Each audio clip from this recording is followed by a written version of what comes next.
하나님 말씀은 욥기 24장 말씀입니다. 욥기 24장 1절부터 25절까지 말씀 교독하겠습니다. 어찌하여 전능자는 때를 정해놓지 아니하셨는고, 그를 아는 자들이 그의 날을 보지 못하는고,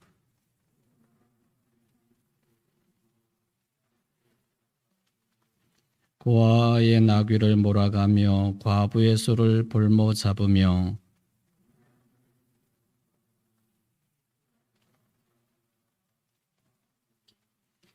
그들은 거친 광야의 들나귀 같아서 나가서 일하며 먹을 것을 부지런히 구하니 비인들이 그들의 자식을 위하여 그에게 음식을 내는구나.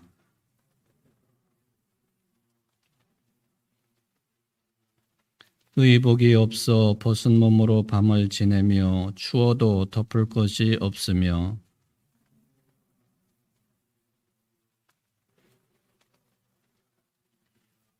어떤 사람은 고아를 어머니의 품에서 빼앗으며 가난한 자의 옷을 볼모 잡음으로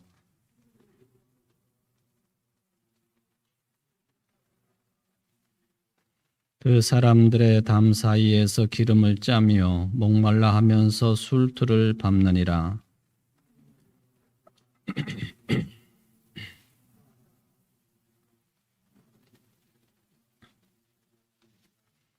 또 광명을 배반하는 사람들은 이러하니 그들은 다 그 도리를 알지 못하며 그 길에 머물지 아니하는 자라.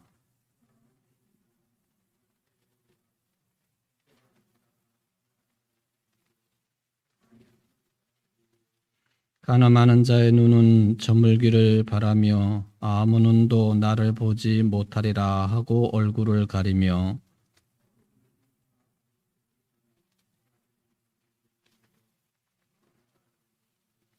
그들은 아침을 죽음의 그늘같이 여기니 죽음의 그늘의 두려움을 알미니라.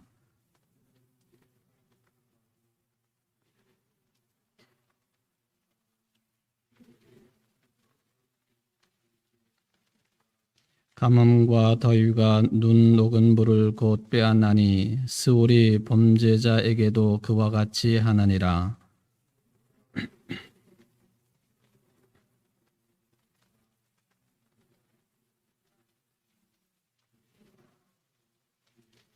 그는 임신하지 못하는 여자를 박대하며 과부를 선대하지 아니하는도다.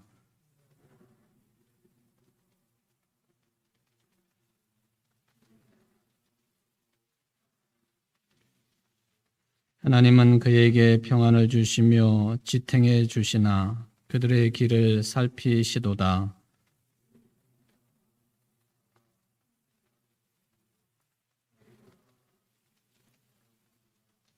가령 그렇지 않을지라도 능히 내 말을 거짓되다고 지적하거나 내 말을 헛되게 만들 자 누구랴. 아멘. 오늘 욥기서 24장 말씀을 가지고 이제 세 번째 시간을 진행을 해 보도록 하겠습니다. 24장 마지막 다루는 시간이 되겠습니다. 지난 시간에 제가 드렸던 말씀 중에 몇 줄만 좀 생각을 해보면은 이런 내용들이 있었습니다. 우리가 성경을 읽고 또 성경을 대한다고 하는 것, 당연히 하나님께 주시는 복을 누리고 복을 받는 그런 생각을 가지게 되고 또 이 험한 세상을 살아가면서도 평화롭게 살아가기를 원하는 심정, 그것이 이제 믿음의 내용으로 작동이 되는 거죠. 하나님의 말씀을 읽고 또 보고 대한다고 하는 것은 바로 하나님의 뜻을 밝히 깨닫기 위함이고 하나님의 우리를 향하신 뜻의 아주 중요한 부분은 하나님을 믿는 자들이 행복하게 사는 것, 또 평화롭게 사는 것, 뭐 이것이 이제 주된 뭐 신앙의 목표라고 말해도 틀리지 않겠습니다.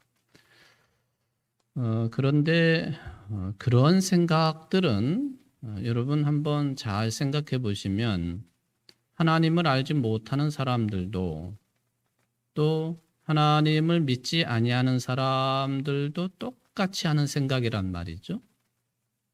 그렇지 않습니까? 하나님을 알지 못하는 사람들, 믿지 아니하는 사람들도 행복하게 사는 게 삶의 목표이고, 그리고 이 전쟁통과 같은 이 세상의 삶, 거칠고 거친 이 사회 속에서 그래도 평화를 누리면서 사는 것이 일반인들도 비슷하게 가지고 있는 그런 생각이고 또 삶의 목표고 또 결혼의 목표이기도 하고 또 내가 몸을 담고 있는 가정이 그러기를 바라고 세상 끝날까지 그렇게 잘 살다가 곱게 죽으면 그게 그 사람이 누릴 수 있는 뭐 복락이라 그렇게 이제 생각한단 말이죠. 이 뭔 차이가 있겠습니까? 하나님을 믿는 사람들이나 하나님을 믿지 아니하고 모르는 사람들이나 행복하게 살고 그리고 평화롭게 사는 게 그 수준이 똑같다고 한다면 그거 뭐 하나님을 믿고 그냥 정해진 시간에 교회 나와 예배드려야 되고 뭐 헌금 바쳐야 되고 헌신도 해야 되고 봉사도 해야 되고 똑같다면 그 차원이 똑같다면 말이죠. 우리는 그런 수준에 머물기 위해서만 하나님을 믿는 자들은 아니어야 된다. 그건 이제 여러분들에게 좀 부담스러운 내용일 수도 있겠지만은 그런 수준을 넘어서서 성숙한 그리스도인으로 하나님의 자녀로 살아가는 것을 우리가 좀 목표를 높이 정하고 살아야 되지 않겠는가. 그러려면은 우리의 눈을 떠서 또 우리의 마음 문을 열어서 주변을 좀 살펴볼 줄 알아야 된다는 거죠. 그냥 죽으나 사나 나만을 위하여 우리 가족들만을 위하여 내 것만을 위하여 나에게 이익이 되는가 그렇지 않은가 이런 것만 따지면 살아가는 것이 아니라 주변을 살펴볼 줄 알고 돌아볼 줄 아는 그런 삶이 되어야 된다. 물론 하나님을 알지 못하는 사람들 가운데에도 자기 자신의 에고를 넘어서서 이런 종류의 삶을 살아가는 사람이 또한 많은 것도 사실입니다.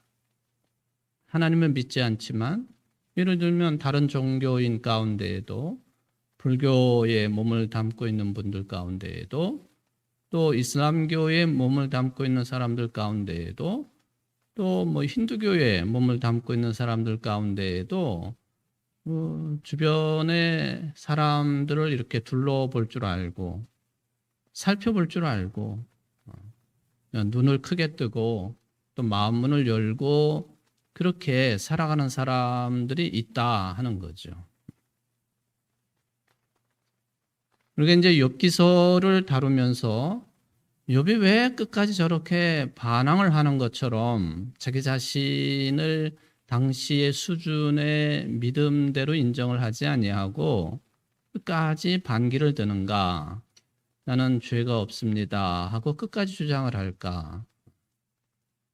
그리고 반면에 욥의 친구들은 그게 아니라고 죽자 사자 그냥 욥이 죄인이고 잘못한 것이고 그러기 때문에 지금처럼 이렇게 엄청난 고통 가운데 있게 되는 것이 아니냐. 그러니까 빨리 회개하고 하나님께 돌아서고 너의 죄를 자백하라. 이런 요청을 하면서 선하게 사는 사람들은 하나님이 복을 주시고 너같이 악하게 사는 사람들이기 때문에 악인들에 대해서는 그렇게 징계를 내리시는 것이다. 늘 듣는 말이지만은 권선징악이라고 하는 아주 정해진 틀을 에다가 유업을 자꾸 이제 집어 넣어서 바라보고 해석하고 지적하고 또 충고하고 하는 그런 장면들이 지금 계속 반복이 되고 있단 말입니다. 욥의 초점은 또 욥기서의 초점은 그런 그 마치 붕어빵을 찍어내듯이 그렇게 틀에 박힌 채로 세상을 바라보거나 또 사람을 바라보는 것, 그게 다는 아니지 않느냐. 우리가 더불어 살고 있는 이런 세상인데 이런 세상에서 왜 이런 일들이 계속 벌어질까? 또 이런 일들이 벌어진다고 할 때 하나님을 믿는 우리들은 그것을 어떻게 해석하고 받아들이며 또 그걸 넘어서서 대할 것인가? 생각과 사고, 마음을 넘어서서 어떤 삶의 태도를 가져야 될 것인가? 이런 것에 대해서 좀 마음문을 열 줄 알아야 된다. 이게 이제 욥기를 이제 지금까지 이제 우리가 24장까지 계속 접하고 있는데 이제 그런 차원의 모습을 이제 생각을 해볼 수 있다고 하는 것이죠. 그러면서 이제 오늘 본문 가운데 보면은 5절 이하의 매우 가난한 사람들, 또 난민과 같은 사람들, 정말로 힘없는 사람들, 이런 사람들의 현실에 대해서 실감나게 그것을 표현을 해주고 있습니다.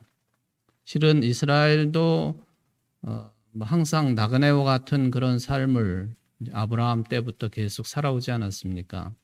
아브라함, 이삭, 야곱, 요셉도 이제 그렇게 나그네 삶 속에 있다가 형들에 의해서 쫓겨나듯이 애굽의 총리 대신이 되기는 하지만 이 야곱 이후에도 계속해서 그런 삶을 살다가 결국에는 애굽 땅에서 종처럼 그렇게 오랜 세월을 지내게 되는, 그러니까 항상 나그네와 같은 그런 삶을 살았고, 그리고 하나님의 사람들은 이 세상을 나그네처럼 그렇게 살아야 된다고 하는 그런 가르침을 이스라엘 백성들은 끝끝내 이제 가지게 되고 또 그런 말씀들을 듣게 된다 하는 것이죠. 전쟁이나 재난 이런 것 때문에 곤경에 빠진 사람들, 또 삶의 형편이 여의치 못해가지고 어려운 지경에 놓여 있는 사람들, 이런 사람들에 대한 이야기가 오늘 24장에는 아주 구체성을 띠고 언급이 되어 있다 하는 것을 말씀을 드렸습니다. 그래서 이제 지난 시간 시간상 그냥 슬쩍 지나가고 말았습니다만은 이런 형편에 견주어 본다고 한다면 현재 2022년도를 지내고 있는 우리 대한민국, 이게 경제적으로 상당히 높은 수준에 올라와 있는 국가, 이제는 개발도상국이라고 하는 말을 우리 대한민국에는 붙일 수가 없어요. 우리나라는 이제 선진국이란 말이죠. 선진국. 이미 김영삼 대통령 시절에 OECD에 가입을, 그때는 무리하게 OECD에 가입을 했죠. 이제 거기 가입을 하면은 선진국으로 인정을 받을 수 있기 때문에, 그런데 선진국이라고 하는 타이틀을 얻으려고 한다면 이 세계에 대해서 또 모든 200개가 넘는 여러 국가들에 대해서 책임적인 자세를 가져야 된단 말이죠. OECD 국가 그냥 되는 게 아니에요. 기여도 많이 해야 되고 또 돌봄의 삶을 국가적인 차원에서 이제 행해야 되는 거예요. 그만큼 책임성이 강해졌다, 커졌다, 이제 그렇게 봐야 되는 것이죠. 근데 이제는 OECD 국가다 하는 것도 중요하겠지만은 실질적으로 우리나라는 경제 대국이란 말입니다. 세계 10손가락 안에 드는 경제 대국이에요. 그렇죠? 그리고 군사력만 놓고 따지면 우리 남한은 세계 6위권에 들어가 있습니다. 어마어마한 힘이에요, 이것은. 근데 만약에 우리 남한이 경제 10대 강국이고 또 군사력으로 따지면은 6대 강국에 들어간다고 보는데 통일이 된다? 그러면은 이게 대단한 국가가 되는 거죠. 그러니까 일본도 싫어하고 미국도 싫어하는 것 같고 중국도 싫어하고 러시아도 싫어하고 다 싫어해요. 우리나라가 통일이 돼가지고 군사적으로나 또 이제 경제력도요. 우리나라가 이제 고임금 시대를 맞이하니까 주요한 공장들이 이제 제3국으로 빠져나가고 들락날락하기도 하고, 그러니까 남한의 기술과 자본 플러스 이북의 소위 말하면은 그 노동력, 아주 값이 싼 노동력이 거기에 플러스가 된다면은 통일된 이 한반도는요 엄청난 국가가 되는 거거든요. 가지고 있는 군사력만 합해도 엄청난 국가가 되는 거예요. 그러니까 주변 나라들이 별로 좋아하지 않아요. 그러니까 우리가 외세에 의존해가지고 통일을 해야 되겠다는 생각은 접어야 돼요. 그렇게 해가지고는 통일이 될 수가 없습니다. 원치 않는 사람들인데 다. 우리 같은 민족끼리 뭔가 좀 머리를 맞대고 정말 진심으로 대화를 하고 이 한반도 한민족이 살아날 수 있는 길이 뭔가 이거에 대해서 이야기를 해야 되는데 참 힘든 일입니다. 힘든 일이에요. 어쨌든 이 경제적으로 군사력으로 놀라운 그 지경까지 우리가 올라와 있다 하는 그런 이야기입니다. 그런데 그 이면에는 항상 어두운 면이 있는 거죠. 어두운 면이 있습니다. OECD 국가 가운데 이 노동 시간이 가장 길고, 그렇죠? 자살률이 제일 높고, 이게 말하는 바가 굉장히 큰 겁니다. 주 52시간 이게 법적으로 그렇게 이제 일할 수 있는 시간이 정해져 있는데, 근데 지금 보면은 이것을 69시간으로 늘리겠다 그렇게 하잖아요. 이게 쉽게 되지는 않으리라고 보여지면서도 무지막지한 사람들이 밀고 나가면은 또 안 될 일도 없겠다 하는 그런 불안감도 있기도 합니다. 재계, 기업을 운영하는 사람들은 아주 두 손을 들고 찬성을 하고 몸을 들여서 일을 해야 되는 노동자들이나 이런 사람들은 극렬하게 반대를 하고 52시간 만들어 놓은 것이 69시간으로 늘어난다. 이거는 놀라운 변화거든요. 어쨌든 지금 그렇습니다. 왜 이런 일이 벌어질까? 참 안타까운 일이에요. 제가 목회를 하는 목사니까 이런 쪽의 전문가는 아니고 그래서 이런 것들에 대해서 말하기가 참 어렵기는 합니다.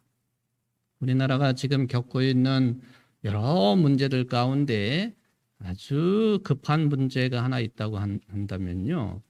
출산율 문제입니다. 출산율. 아예 결혼을 안 하려고 하기도 하고 결혼을 했어도 아이를 낳으려고 하지 않아요.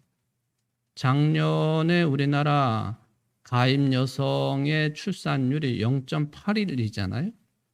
그러니까 한 집에 한 명도 안 난다는 얘기예요, 지금. 0.81. 그런데 올 2, 4분기까지 통계를 보면 그게 0.75까지 떨어졌어요.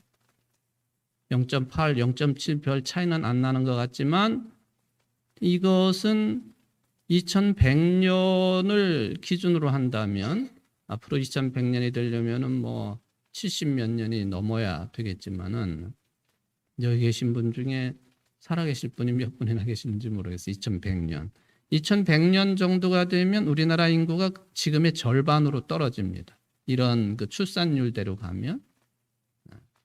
지금 10대 강국에서요. GDP 기준으로 보면은 20위로 떨어지게 돼 있습니다. 이건 자연스럽게. 지금 현재 아주 저 밑을 달리고 있는 필리핀보다도 2100년이 되면 떨어지게 돼 있다.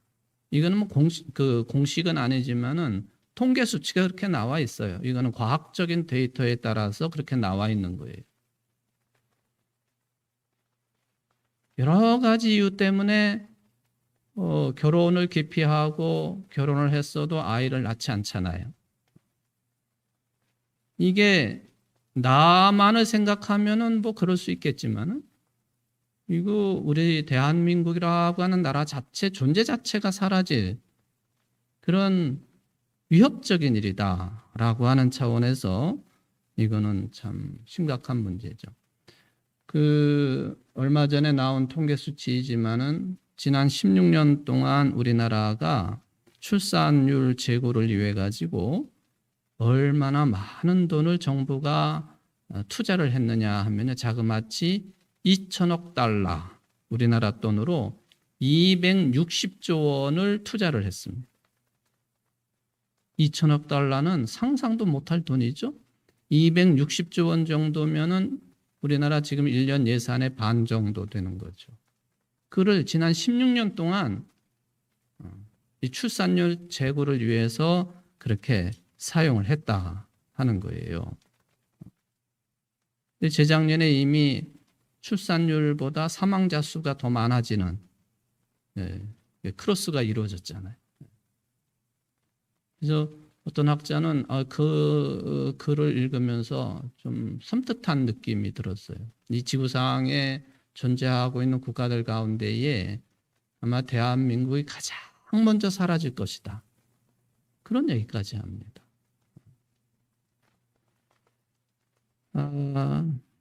뭐 이런 이야기는 한도 끝 없이 많이 나올 수 있는 그런 이야기가 되겠는데요.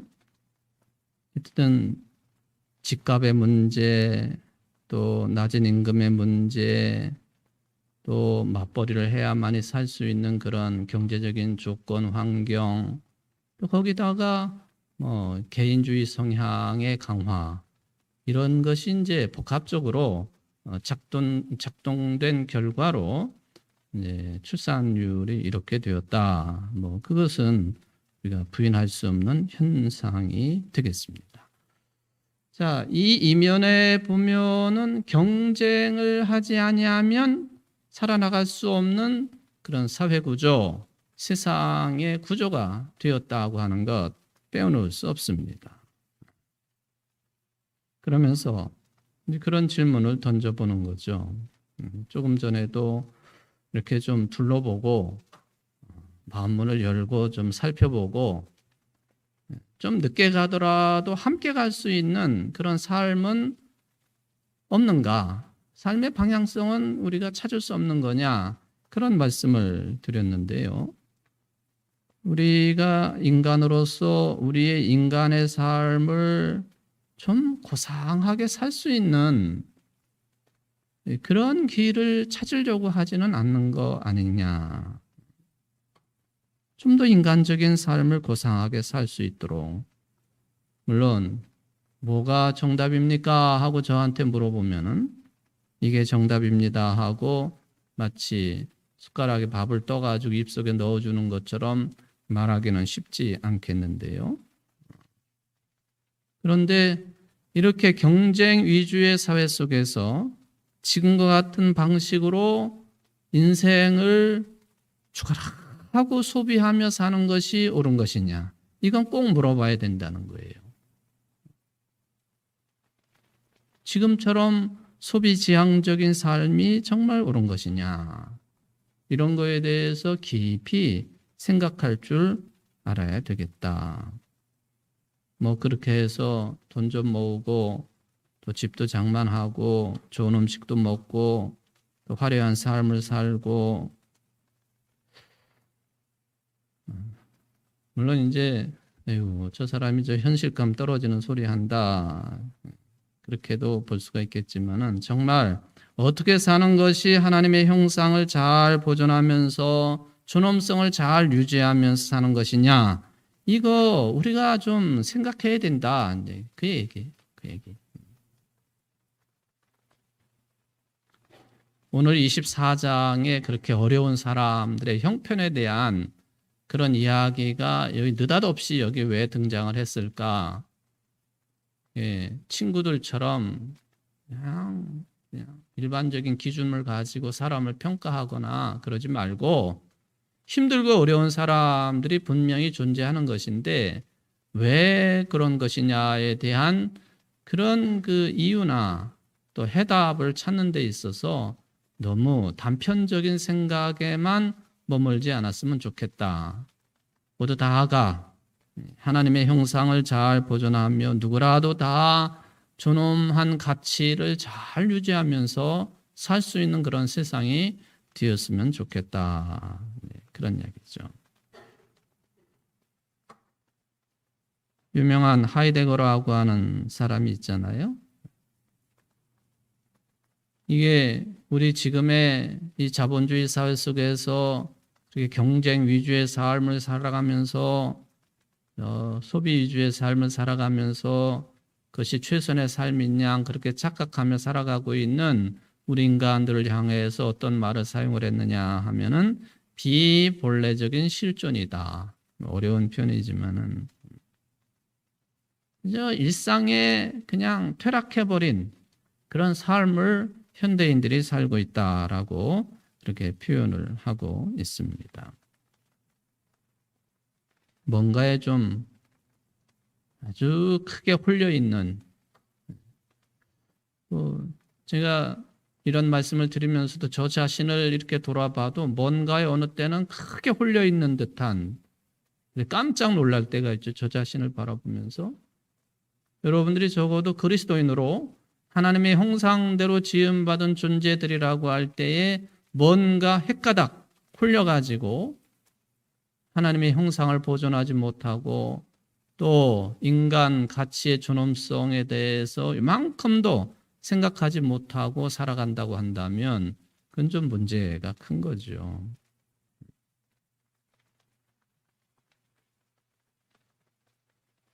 그래서 이제 6절로 12절까지를 보더라도 이렇게 가난하고 어렵고 빈들에 나가서 자식 먹을 것을 좀 얻어오는 사람들의 운명이라든지 생존 그 자체의 위협에 놓여 있는 그런 사람들의 삶의 구체적인 모습들이 여기 나타나 있다 하는 거예요.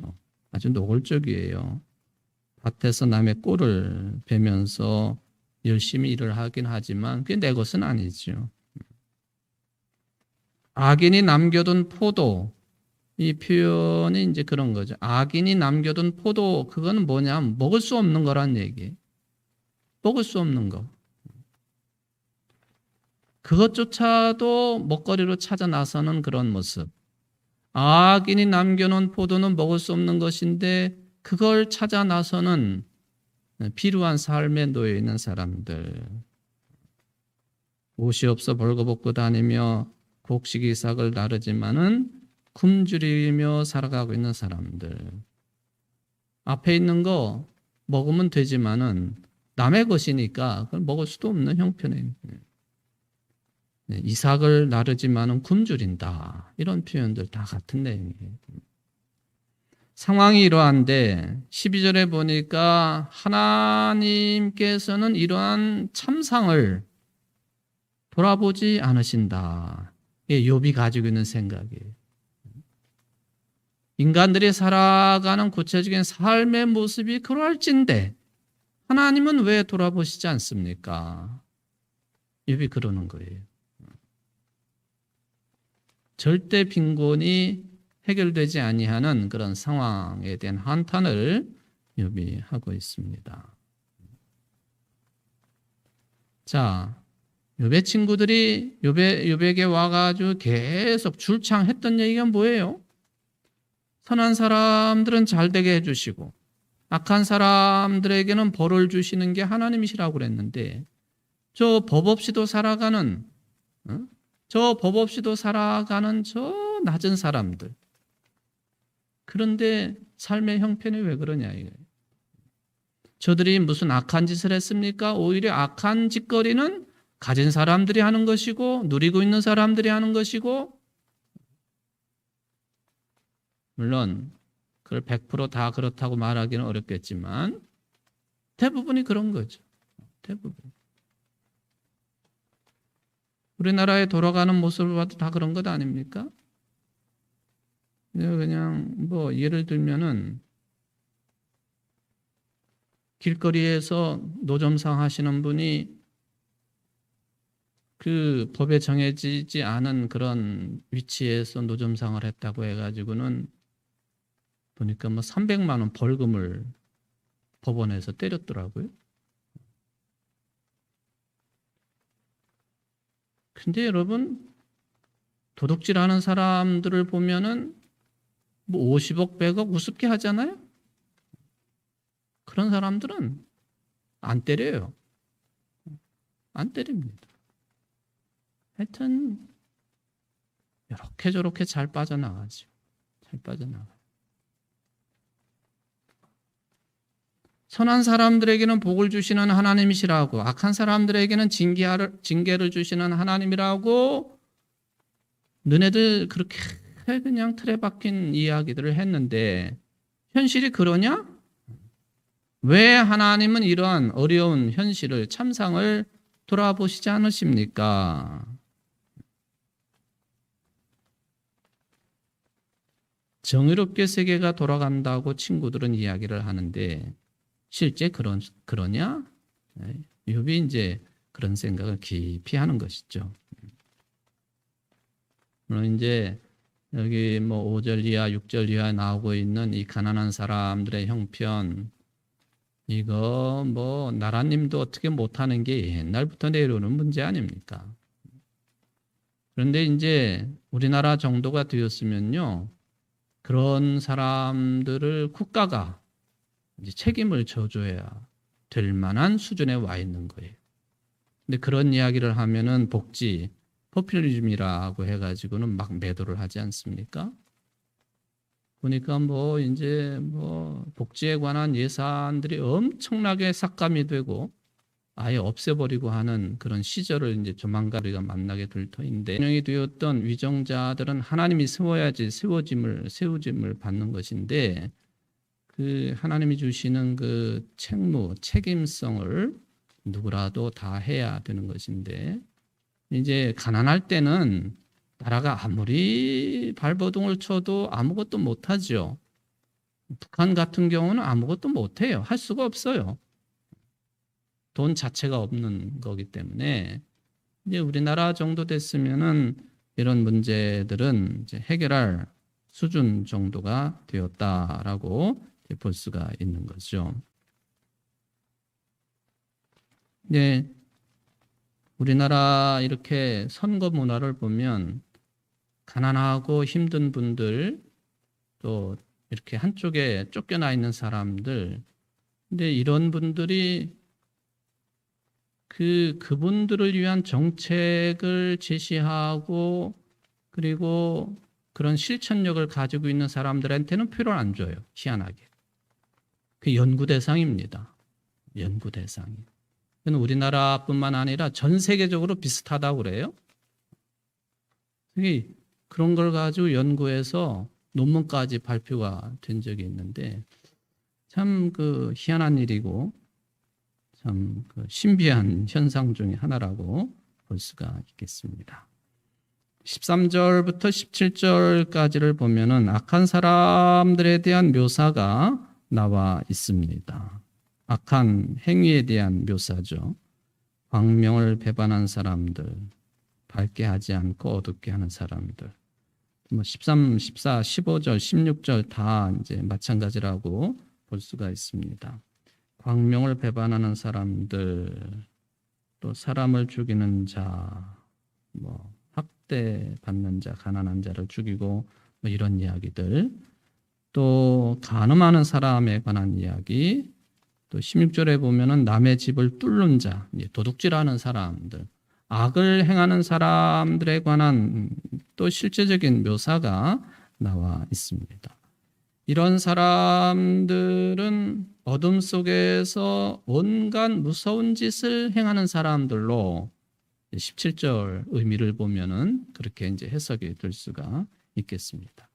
이런 사람들의 특징이 뭐냐? 이런 사람들의 특징, 악을 행하는 사람들의 특징, 이게 이제 오늘까지 세 번째 24장 말씀을 다루는데요.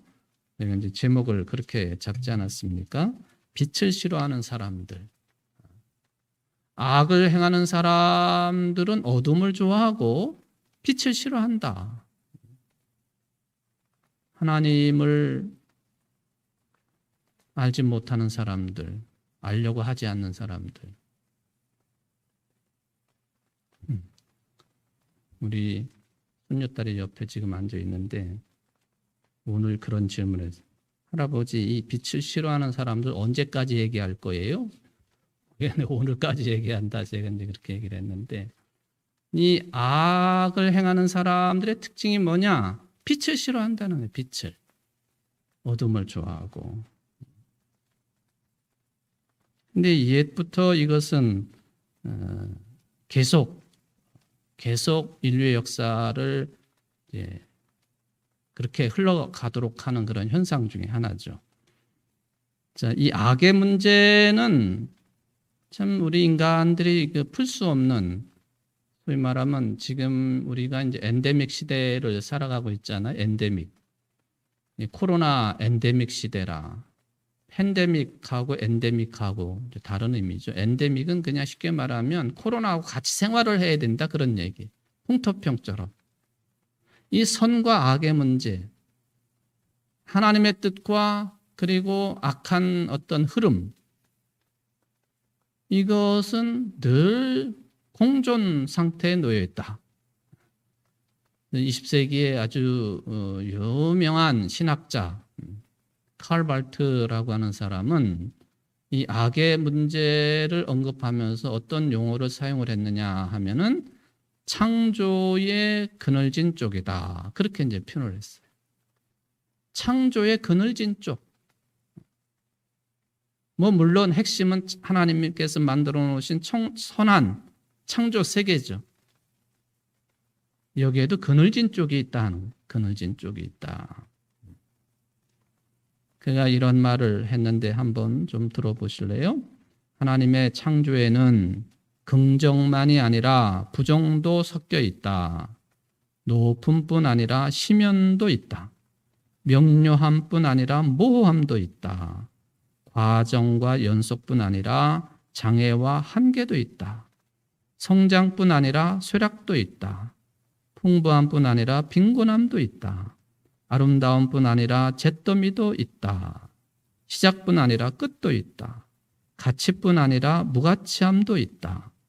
피조된 존재, 특히 인간 존재에는 시간과 날 그리고 해 속의 어두움과 밝음, 성공과 좌절, 웃음과 눈물, 젊음과 나이듦, 어둠과 이름, 태어남과 곧 또는 나중에 올 죽음이 있다는 사실이다. 개개의 피조물들과 인간들이 대단히 서로 다른 척도로 이것들을 경험하는 것이 사실이다. 창조의 그늘진 쪽은 언제나 있어 왔다. 그런 이제 칼 발트가 이런 식으로 좀 그래도 아주 쉬운 표현을 사용을 해서 비교를 우리에게 할 수 있도록 글을 남겨 놓았습니다. 중세에 유행을 했던 라틴어 경구가 하나가 있는데요. 어떤 내용이냐 하면은 하나님이 계시다면 악은 어디에서 오는가? 하나님이 계시지 않다면 선은 또 어디에서 올 수 있는가? 이거에 대해서 당시의 신학이 이렇게 답변을 했습니다. 선은 하나님께로부터 오는 것이고 악은 자연과 인간으로부터 오는 것이다. 그때 당시의 답변입니다. 하나님이 계시다면 왜 악한 것이 있겠는가? 그러면 하나님이 계시지 않다면 선은 또 어디서 오는 거냐? 선은 하나님께로부터 오는 것이고 악은 자연과 인간으로부터 오는 것이다. 뭐 그런 이야기 한번 우리가 뭐 재밌다라기보다도 또 의미 있게 생각해 볼 수 있는 그런데 그러니까 지금 이제 욥기의 이 악한 자들 빛을 싫어하고 어둠을 좋아하는 그런 자들의 행위가 구체적으로 묘사가 되어 있는데 이런 현상을 포함해 가지고 선악의 구도는 역사가 끝날 때까지 그것은 우리가 말하는 것처럼 마치 칼로 물을 베듯이 그렇게 해결될 수 있는 문제가 아니다. 그런 이야기가 될 수가 있겠습니다. 악의 본질이라고 하는 것은 내 욕심을 채우기 위해서 다른 사람의 삶을 파괴하는 거거든요. 이건 계속 있어 온 거예요. 앞으로도 계속 될 것 같습니다. 그리고도 파괴를 하고 망가뜨려 놓고 망치게 해놓고도 자기 자신을 합리화하는 힘, 그런 존재들, 이게 이제 악의 존재들이라고 볼 수가 있겠습니다. 이것은 뭐 교육을 받는다고 해가지고 고쳐질 수 있는 문제가 아니에요. 계몽시켜가지고 해결될 수 있는 문제도 아니에요. 이건 아주 근원적인 힘이라. 그래서 우리가 기독교에서 말하고 있는 오리지널 신이라고 하는 원죄라고 하는 것을 우리가 벗어날 수가 없는 겁니다. 그래서 악의 세력들, 빛을 싫어하고 어둠을 좋아하는 그런 세력들, 존재론적으로 능력을 가지고 있는 그런 것들이다. 어떻게 해결을 할 수 있을까? 그냥은 해결할 수 없는 거죠. 그냥 엔데믹처럼 안고 살아가야 되는데 우리가 세례를 받을 때에 그런 공부를 하지 않습니까? 아주 단순한 내용이지만은 예수를 그리스도로 믿음으로 우리에게 이러한 원죄로 표현되는 존재론적인 어떤 악의 힘, 이런 것이 있음에도 불구하고 죄가 없다고 인정받는 길밖에 없는 거예요. 이게 기독교의 진리입니다. 이거는 2000년 동안 계속 흘러내려오고 있고 표현만 다를 뿐이지 그 큰 본류입니다. 이게 우리 인간들의 죄의 숙명을 해결하고 극복할 수 있는 복음입니다. 복음. 율법으로는 불가능했다는 거예요. 그러니까 욥의 세 친구들이 율법을 가지고 아무리 이야기해도 그런 악의 문제, 지금 네가 악하니까 이런 꼴이 되었다 아무리 떠들어도 그 근원적인 문제가 해결될 수가 없다는 거예요.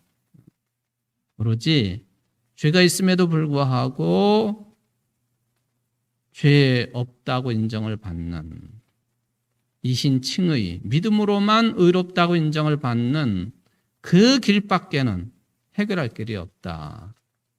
이게 이제 구약을 넘어서서 신약 성경에 주님께서 주시는 복음의 정신이고 복음의 내용입니다. 그것밖에는 우리가 붙들 게 없어요. 요한 사도가 예수님을 이야기할 때 길이고 진리고 생명이다. 그 길만 우리는 가야 되는 거죠. 그 길만 생명이고 그렇죠. 오늘 이제 24장의 뒷부분에 나와 있는 물론 이제 17절까지만 욥이 한 말이라고 여겨지고 있는 그런 내용들인데 이런 아주 근원적인 문제까지도 언급이 될 수 있는 그런 내용이 되겠습니다. 우리는 아무리 어두움의 세상 속에 살고 있어도요, 빛을 사랑하고 빛을 쫓는 자들이 되어야 됩니다. 예수님은 빛이시다. 주님만을 바라보고 주님과 함께 나의 죄성에도 불구하고 죄 없음을 인정받고 빛의 삶을 추구하고 살아가기도 하지만 여러분들 되시기를 주의 이름으로 축원을 드립니다. 자비로우신 하나님 아버지, 우리가 살아가고 있는 세상 너무나도 어둡고 거칠은 세상입니다. 정말 법 없이도 살아갈 수 있는 사람들, 그런 사람들은 억눌리고 억울함을 당하고 또 늘 법을 어기고 남을 괴롭히고 피곤케 하는 사람들이 승승장구를 하는 그런 현실을 바라보면서 우리가 할 수 있는 일이 아무것도 없음을 우리는 직시를 불구하고 죄 없다고 인정해 주시는 예수를 그리스도로 믿는 그 믿음만이 우리의 길이고 진리고 생명 되심을 믿사오니 우리에게 이 믿음만을 충만하게 허락하시고 크게 해주시고 강하게 해주시기를 간절히 바라고 원합니다. 대림의 기간을 보내고 있는 저희들 이 일을 해결하시기 위해서 우리 가운데 오시는 주님을 기다리고 있사오니 우리의 기다림이 희망 가득 찬 기다림이 될 수 있도록 축복하여 주옵소서. 예수님의 이름으로 기도하옵나이다. 아멘.